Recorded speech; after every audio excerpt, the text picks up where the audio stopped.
Assalamualaikum students, how are you? I hope all are you fine. I am your teacher Ms. Bushra and today we start our math lecture with unit number 11, exercise number 11.1. In our last video, we learned about different postulate and we continue our lecture with the same topic. Angle construction postulate. It is on page number 282. If one arm of an angle is along the edge of a half plane, one and only one ray can be drawn in the half plane making an angle of a given measure between 0 and 180 degree. क्या कह रहे हैं कि अगर ये हमारे पास angle construction postulate क्या angle construct करने का मफरूज़ा क्या है कि अगर एक आर्म एंगल बनाता है किसके साथ, edge of a half plane की एज के साथ एक एंगल बनाता है. ठीक है, हाफ प्लेन के साथ एक एंगल बनाता है एक arm. One and only one रे कैन बी ड्रॉन. सिर्फ और सिर्फ एक रे कैन बी ड्रॉ की जा सकती है हाफ प्लेन पे जो एंगल बनाएगी, जिसकी मेजरमेंट किसके दरमियान होगी, 0 और 180 डिग्री के दरमियान होगी. इन्होंने यहाँ पर एक प्लेन ले लिया और उस पर एक आर्म ड्रॉ कर लिया. ये आर्म एंगल बनाता है किस एज के साथ, इस प्लेन की एज के साथ, प्लेन की लाइन के साथ एक एंगल बनाता है जो कहलाएगा थीटा, और वो किसके दरमियान होगा, 0 और 180 डिग्री के दरमियान होगा. इन द अबव फिगर, इस फिगर में देखिए आप रे ओ ए, ये वाली ray O A lies along the edge of half plane की एज के ऊपर है एज, ये इसके ऊपर है इसकी लाइन पे. देन फॉर एवरी थीटा, हर एंगल के लिए, such that 0 less than theta less than 180 degree less than equal to, there is exactly one ray O B in edge so that measurement of angle O A B equal to theta. क्या कह रहे हैं हमारे पास कि एक रे है ओ ए किस प्लेन के ऊपर, एच प्लेन के ऊपर, और वो यहाँ पर हमारे पास कितना है एंगल थीटा. तो एंगल किसके दरमियान आया, अभी मैंने आपको पहले भी बताया था, 0 और 180 डिग्री के दरमियान में जो रे बनाएगी ओ बी रे बनाएगी प्लेन के उसके ऊपर एच के ऊपर, सो दैट तो हम कह सकते हैं measurement of A O B कितनी होगी, थीटा. यानी इस एंगल की मेजरमेंट कितनी होगी, थीटा होगी. Measurement of angle A O B कितनी होगी, theta. According to this postulate, इस पोस्टुलेट के इस मफरूज़े के मुताबिक, there is no angle of 0 degree and no angle of 180 degree. इस मफरूज़े के मुताबिक कोई भी एंगल 0 डिग्री का नहीं है और कोई भी एंगल इधर 180 डिग्री का नहीं है. But the measure of an angle is between 0 and 180 degree. लेकिन ये मफरूज़ा ये कहता है कि एंगल किसके दरमियान में है, 0 और 180 डिग्री के दरमियान में.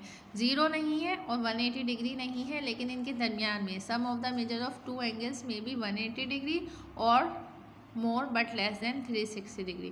दो एंगल ये जहाँ पे, अगर यहाँ पे दो एंगल भी बन सकते हैं, इनका मेजर 180 डिग्री आएगा या लेस देन 360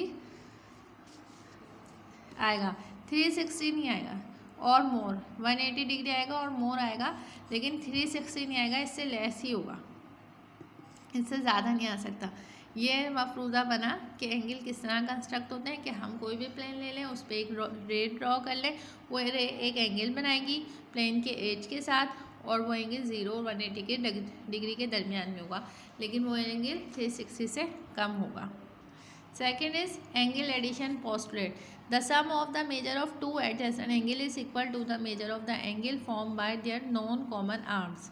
क्या कह रहे हैं हमारे पास, जो सम है मेजर किए गए दो एडजेसेंट एंगल्स का वो बराबर है मेजरमेंट ऑफ एंगल जो फॉर्म हो रहे हैं उनकी नॉन कॉमन, जिनके आर्म कॉमन नहीं है, उनकी मेजरमेंट के बराबर हैं. वो कैसे, in the figure angle B A D and angle C A D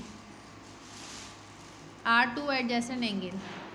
angle B A D और angle C A D two adjacent angle है, यानी साथ साथ एंगल एडजस्ट हो रहे हैं एक दूसरे के साथ. So measurement of B A D plus measurement of C A D बराबर किसके, measurement of B A C के, यानी दो की मेजरमेंट एक एंगल के मेजरमेंट के बराबर है. अब आप देखें डायग्राम से समझें. बी ए डी इधर एक एंगल बनाते हैं और सी ए डी यहाँ एंगल बनाते हैं। इनका कॉमन आर्म क्या है, ए डी, ये वाला कॉमन आर्म है इनका। इधर इसने एंगल बनाया, इधर इसने एंगल बनाया, इन दोनों का सम अगर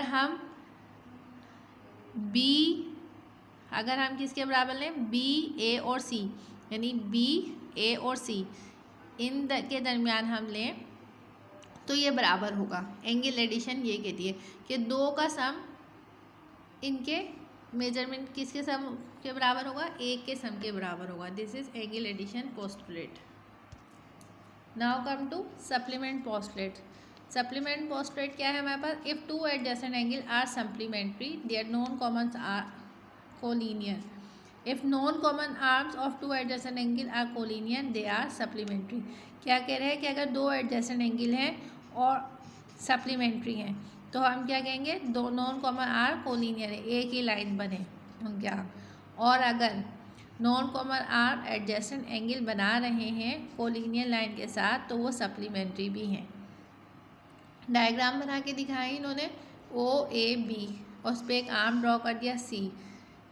to adjacent angle A O सी, एक एंगल बन रहा है ए, यहाँ पे एंगल बन रहा है ओ और ये सी, और एंगल बी ओ सी, और एक एंगल हमारा बन रहा है बी ओ सी के साथ आर सप्लीमेंट्री। ये मैंने आपको सप्लीमेंट एंगल में भी बनाया था कि दो एंगल एक दूसरे के सप्लीमेंट होते हैं जब वो एक दूसरे के एक आर्म से अलग अलग बनते हैं। Their non common arms 0 and 0B are collinear. Non common arm क्या है, ओ ए और ई ओ बी। ये इसके लिए कॉमन तो नहीं है, ये अपना एंगल बना रहा है, ये अपना एंगल बना रहा है, ये इसका एंगल आर्म ये है, इसके आर्म ये, इनका कोई कॉमन आर्म नहीं है लेकिन ये एक लाइन पे मौजूद है।